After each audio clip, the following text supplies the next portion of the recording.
This video will go over how to draw electron dot structures as a model for understanding how bonds form.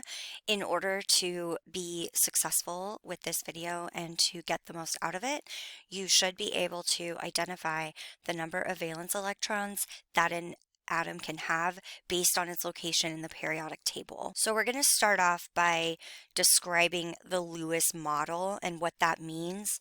So this guy, Lewis, he's not really that important, but he developed a model for understanding how bonds form. And it's not exactly accurate, but it is a simplistic way of thinking about how valence electrons participate in chemical bonds. And so it works really well for simple molecules, and that's why we still use it today. So the idea is that electrons can be shared so that atoms achieve an octet. So unlike an ion that forms when one electron is lost from a atom that becomes a cation and then gained by the anion, in this case, the shared electrons count for both atoms. And the other aspect of the Lewis model, electrons are always distributed in pairs. So we will be talking about bonding pairs, which are the bonds between two atoms, and the non-bonding pairs. These are the lone pairs, and they are important for the structural shape of a molecule, and they do contribute to some of the molecule's properties, so it is important that we do include them in our pictures. So another aspect of it is multiple bonds are possible between two atoms. So if you have a single bond, that is when two atoms are sharing one pair or two electrons. A double bond means they are sharing two pairs, so a double bond counts as four electrons. And finally, a triple bond means sharing three pairs, and that would be 6 electrons. And finally, the number of valence electrons correlates with the number of bonds an atom can form. And so it's not an exact one-to-one. It's not like if you have 5 valence electrons, you can form 5 bonds, but we will go through how we correlate the number of valence electrons and the number of bonds an atom can form. So when we want to revisit the octet rule at first while we think about this, and so we call it the octet rule, but it's not really a rule because it's only true for a select few. However, these are really biologically important, and a lot of compounds that we regularly see consist of these atoms, and so the octet rule is useful. So it is always true for carbon, nitrogen, oxygen, and fluorine. So when you have a compound that has carbon, nitrogen, oxygen, or fluorine in it, it must have 8 valence electrons in order to have maximum stability. So here are the exceptions. Hydrogen and boron don't require 8 electrons for stability. Hydrogen is fine with 2. And boron is fine with 6. These are not big enough to they don't have enough space for the electrons, and the nucleus charge isn't great enough to offset the repulsion that would happen in that orbital. It is not useful for transition metals due to the D and F subshells, since the D subshell holds 10 and the F subshell holds 14. Once you add those in, you don't really use the octet rule to figure out where the electrons go. There are other models that work better. And then if the central atom is in the 3rd period or higher, so most of the periodic table, they do have room for extra pairs of electrons. So the common ones that you'll see, phosphorus can hold up to 5. It can hold up to 10, so it can make 5 bonds. Sulfur readily makes 6 bonds, and there are xenon, and xenon can make a lot of different bonds with fluorine. Phosphorus can do 7 as well, but it can only do 7 with the larger atoms, I believe. So this table illustrates how we correlate the number of bonds an atom can form with the valence electrons. So carbon, group 14 or 4A, 4 valence electrons, and it can form 4 bonds, and it typically will not have any lone pairs.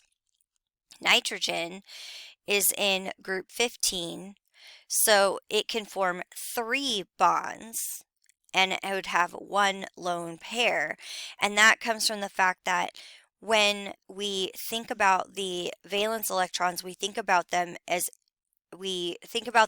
separate, and then they double up. So carbon has 4 valence electrons, so they would all be by themselves, and those electrons are going to form 4 bonds. Each electron can participate in a covalent bond. Nitrogen has 1 pair, 1 lone pair, and then it has 3 electrons by themselves that need a buddy, and so it can form 3 bonds. Oxygen readily forms 2, and it has 2 lone pairs. And finally, fluorine, 1 bond and 3 lone pairs. So here are electron dot structures for some atoms that we will see a lot in this course. And so we're going to focus on the ones that are highlighted in red here. So here we have our dot structures, and so the way that these are drawn, so we always start with our element in the middle, and so you'll note how carbon has 4 dots, and so we know carbon has 4 valence electrons, and so we place them around carbon, and we place them one at a time. 1, 2, 3, 4. And then now we can see that carbon has 4 single electrons that would not be very stable like this. And so it's going to make, carbon's going to make 4 bonds so that each of these electrons now has a pair, and then carbon would have an octet. So when you have something like oxygen, you also start 1, 2, 3, 4. But then it has 6 valence electrons, so 5, 6. And so these electrons right here, this is what we mean by a lone pair. So these are the lone pairs. And right now, they don't do much because we're not really going to be using them for anything. But when we start to look at the shape of the overall molecule that forms when oxygen makes bonds with other atoms, the lone pairs do become very important. And so this is how you start off with the electron dot structure for a single atom. So now I want to do an example. And we're going to do an example of a molecule that you might not be all that familiar with. And that molecule is PCl3, or phosphorus trichloride.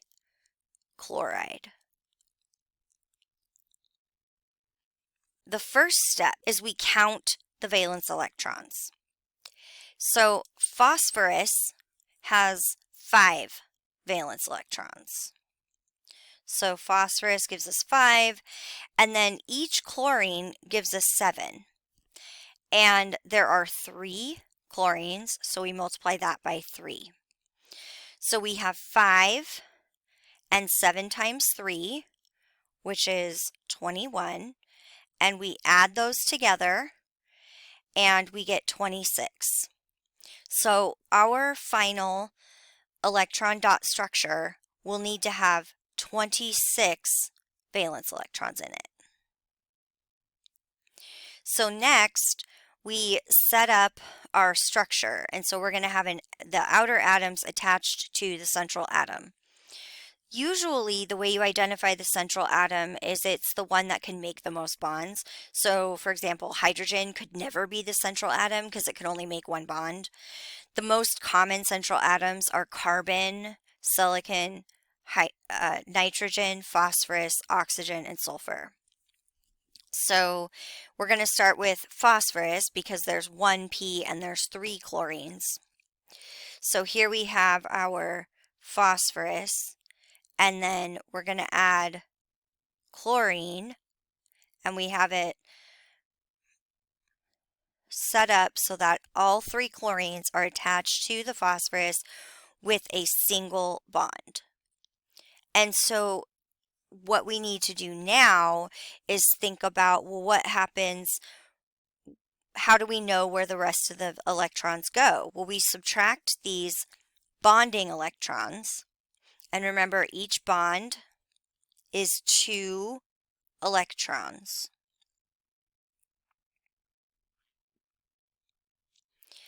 So we have 2, 4, 6. And so we started with 26. And so now we have to put 20 electrons somewhere else in our structure. So where do they go? We add the remaining electrons in pairs, and we start with the outer atoms. So chlorine normally has 7 valence electrons. So if we were to draw the picture of just chlorine, it would look like this. And so chlorine makes a bond with this electron, and then it has 6 lone pairs, or 6 electrons in pairs, so it has 3 lone pairs. So here we have our chlorine, and then we're going to do that again with this chlorine. And finally, we're going to do that again with this one. All right, so now we've added 18. So we still have 2 more. So we started with the outer atoms, and we have 2 more, and phosphorus only has 6. So we're going to add the last 2 here. And now when we look at our structure, we can see that it has the same number of electrons we counted for step 1. So here we have our phosphorus has its lone pair here. So we have got 18, 20, and then 22, 24, 26. So we have the correct number of electrons. And then the other thing is we want to make sure that none of the atoms are violating the octet rule. So we check and see that phosphorus has 8 and chlorine has 8. Now remember, phosphorus can have more, but it's never going to have less. So here are some tips for drawing dot structures. You always start with the total number of valence electrons. So you use the periodic table to determine how many valence electrons an atom has, and from there you add them all up, and that's how you get the total number of electrons that will be in your structure. If you happen to run out of electrons before all atoms have an octet, then you can use double or triple bonds. And pay attention to the exceptions to the octet rule. And we don't want to forget to show all electrons. So the non-bonding and lone pairs, those count. And if you get confused, follow the steps that we went through on the previous slide because they will always work. It's a little slower, but you know you'll get it correct. So I want to circle back to this one right here. So let's look at a compound CH2O. So we're going to start off by counting the number of total electrons. So carbon has 4, hydrogen has 1, but there's 2 of them, and oxygen has 6. So 4 plus 2 is 6, plus 6 is 12. So we are going to have 12 electrons in this picture. So I'm going to take my carbon, I'm going to put carbon in the middle, because when you have carbon as an option, it's almost always the central atom. And I'm going to connect my atoms with a single bond. So I have an oxygen and I have 2 hydrogens, and I have 6 total in my picture. So I know I need 6 more. 6 more electrons in my picture here. So I'm going to start by placing them around the atoms in pairs. So if I do this, now I've run out of electrons already. Carbon needs an octet. It can't be without an octet. It wouldn't be stable. But if I look at my picture here, I see that I have 6, 7, 8, 9, 10, 11, 12, 13, 14. And so what we end up doing is we create a double bond. And what a double bond does is it reduces the number of electrons in your picture or your structure by 2. So I'm going to put a double bond here. And so that means that I no longer need these lone pairs here. And I can also take away a lone pair from oxygen. And so now I have 2, 4, 6, 8, 10, 12, 12 total electrons. And if I look at carbon, each of these bonds, right, that counts for 2. So there's 4 electrons, 5, 6, 7, 8. And then my oxygen has 2, 4, 6, 8. So I've satisfied the octet rule, and then hydrogen each has 2.